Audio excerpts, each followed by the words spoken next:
Hi! Hello! So karon, nanapoy nangutana na to no. Ang iyang pangutana is, siya nga, Ma'am, naaman gyud ka sa abroad. Mangutana lang ko. Tinuod ba nga og abroad daghan na og kwarta? Uy, kahadlok Ginoo ko. Tubag mo mga abroad. Tinuod ba nga og abroad daghan na kwarta?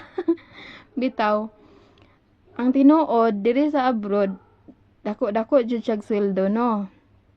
Pero ang sweldo wa pa gani na naabot sa mong kamot, naka-divide na sa mong utok.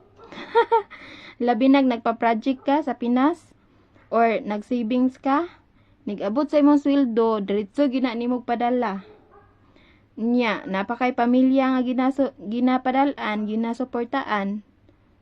So, ug naa man gani mabili namo diri nga kwarta, gamay ra jud. Tubag mo mga abroad, tinuod nga daghan mo kwarta diha, paulamatan ninyo. Maura na ako ika-istorya no. Thank you for watching. Please like, comment, and share. Bye!